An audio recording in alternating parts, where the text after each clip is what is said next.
राधे राधे सभी भक्तों को। आज हम लेकर आए हैं रमा एकादशी कार्तिक कृष्ण पक्ष की कथा। अर्जुन ने आनंदित होते हुए कहा, हे भगवान, अब आप मुझे कार्तिक मास की कृष्ण पक्ष की एकादशी की कथा सुनाइए। इस एकादशी का नाम क्या है तथा इसमें किस देवता की पूजा की जाती है? इस एकादशी का व्रत करने से क्या फल मिलता है? कृपा करके यह सब विस्तार पूर्वक कहिए। श्री कृष्ण भगवान बोले, हे कुंती पुत्र, कार्तिक मास के कृष्ण पक्ष की एकादशी का नाम रमा है। इसके व्रत से समस्त पाप नष्ट हो जाते हैं। इसकी कथा इस प्रकार है। प्राचीन काल में मुचकुंद नाम का एक राजा राज्य करता था। इंद्र, वरुण, कुबेर, विभीषण आदि उसके मित्र थे। वह बड़ा सत्यवादी तथा विष्णु भक्त था। उसका राज्य बिल्कुल निष्कंटक था। उसके चंद्रभागा नाम की एक कन्या थी, जिसका विवाह उसने राजा चंद्रसेन के पुत्र शोभन से कर दिया। वह राजा एकादशी का व्रत बड़े ही नियम से करता था और उसके राज्य में सभी कठोरता से इस नियम का पालन करते थे। एक बार की बात है कि शोभन अपनी ससुराल आया हुआ था। वह कार्तिक का महीना था। उसी माह में महापुण्यदायिनी रमा एकादशी आ गई।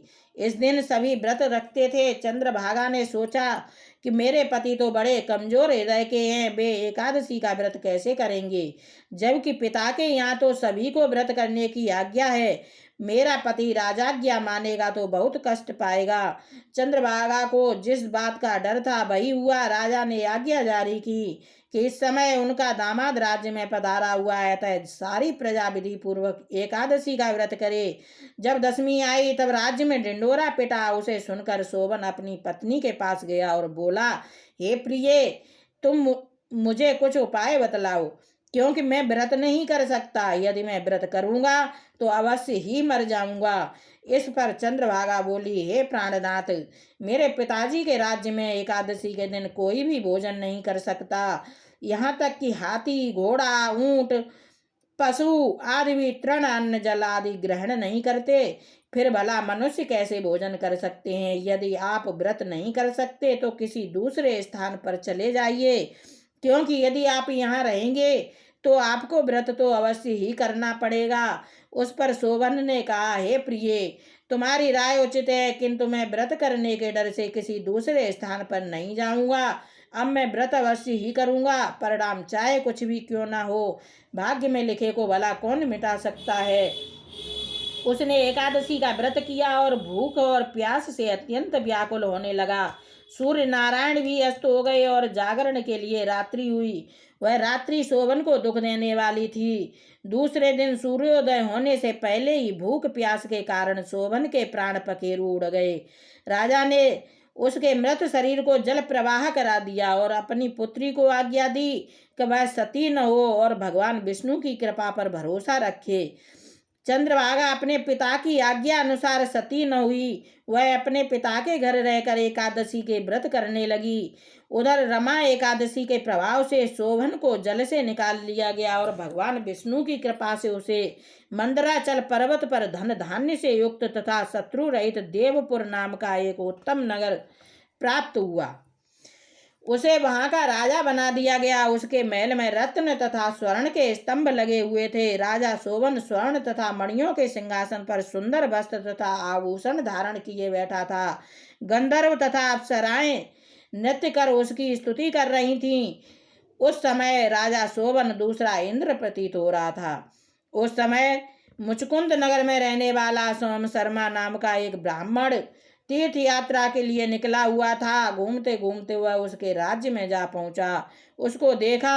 वह ब्राह्मण उसको राजा का जमाई जानकर उसके निकट गया। राजा शोभन ब्राह्मण को देखा आसन से उठ खड़ा हुआ और वो अपने ससुर तथा स्त्री चंद्रभागा की कुशल क्षेम पूछने लगा। सोम शर्मा बोला, हे राजन, हमारे राजा कुशल से है तथा आपकी पत्नी चंद्रभागा भी कुशल है। अब आप अपना वृतांत बतलाइए। आपने तो रमा एकादशी के दिन अन्न जल ग्रहण न करने के कारण प्राण त्याग दिए थे। मुझे बड़ा आश्चर्य है कि ऐसा विचित्र और सुंदर नगर, जिसको न तो मैंने कभी सुना और न कभी देखा है, आपको किस प्रकार प्राप्त हुआ। सोवन बोला, हे ब्राह्मण देव, यह सब कार्तिक मास की कृष्ण पक्ष की रमा एकादशी के व्रत का फल है। इसी से मुझे यह अनुपम नगर प्राप्त हुआ है, परंतु यह अस्थिर है। इस पर ब्राह्मण बोला, हे राजन, यह अस्थिर क्यों है और स्थिर किस प्रकार हो सकता है, सो आप मुझे समझाइए। यदि इसके स्थिर करने के लिए मैं कुछ कर सका तो वह उपाय मैं अवश्य ही करूँगा।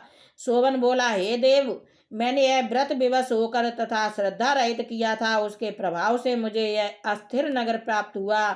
किंतु यदि तुम कहोगे, इस वृतांत को राजा मुचकुंद की पुत्री चंद्रभागा से कहोगे तो वह इसको स्थिर बना सकती है। ब्राह्मण अपने नगर को लौटा और उसने चंद्रभागा से समस्त वृतांत कहा। इस पर राजकन्या चंद्रभागा बोली, हे ब्राह्मण देव, आप क्या वह सब दृश्य प्रत्यक्ष देख कर आए हैं या अपना स्वप्न कह रहे हैं? ब्राह्मण बोला, हे पुत्री, मैंने तेरे पति शोभन तथा उसके नगर को प्रत्यक्ष देखा है, परंतु वह नगर अध्रुव अर्थात अस्थिर है। तू कोई ऐसा उपाय कर जिससे कि वह स्थिर हो जाए।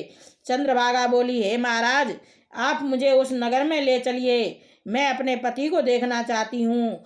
मैं अपने व्रत के प्रभाव से उस नगर को स्थिर बना लूंगी। चंद्रभागा के वचनों को सुनकर वह ब्राह्मण उसे मंदराचल पर्वत के पास वामदेव के आश्रम को ले गया। वामदेव ने उसकी कथा को सुनकर चंद्रभागा का मंत्रों से अभिषेक किया। चंद्रभागा मंत्रों तथा व्रत के प्रभाव से दिव्य देह धारण करके पति के पास चली गई। सोवन ने अपनी स्त्री चंद्रभागा को देखकर उसे प्रसन्नता पूर्वक आसन पर अपने पास बैठा लिया। चंद्रभागा बोली, हे प्राणनाथ, अब आप मेरे पुण्य को सुनिए। जब मैं अपने पिता के गृह में 8 वर्ष की थी, तब ही से मैं सविधि एकादशी का व्रत करने लगी हूँ। उन्हीं व्रतों के प्रभाव से आपका यह नगर स्थिर हो जाएगा और समस्त कर्मों से युक्त होकर प्रलय के अंत तक स्थिर रहेगा। चंद्रभागा दिव्य रूप धारण करके तथा दिव्य वस्त्र अलंकारों से सजकर अपने पति के साथ आनंद पूर्वक रहने लगी। हे पार्थ, यह मैंने रमा एकादशी का महात्म्य कहा है। जो मनुष्य रमा एकादशी के व्रत को करते हैं उनके समस्त पाप नष्ट हो जाते हैं। जो मनुष्य रमा एकादशी का महात्म्य सुनते हैं वे अंत समय विष्णु लोक को जाते हैं। कथा का सार, भगवान विष्णु बड़े दयालु और क्षमावान हैं। श्रद्धा पूर्वक या विवश होकर भी यदि कोई उनका पूजन या एकादशी व्रत करता है वह उसे भी उत्तम फल प्रदान करते हैं। किंतु प्राणी को चाहिए कि वह भगवान की पूजा पूरी श्रद्धा से करें। सोवन अपनी पत्नी द्वारा श्रद्धा पूर्वक किए गए एकादशी व्रतों के कारण अपने राज्य को स्थिर कर सका। ऐसी सुकर्मा पत्नी भगवान श्री विष्णु की अनुकंपा से ही प्राप्त होती है। जय श्री राधे कृष्ण। जय जय जगन्नाथ। जय जगन्नाथ। जय प्रभु।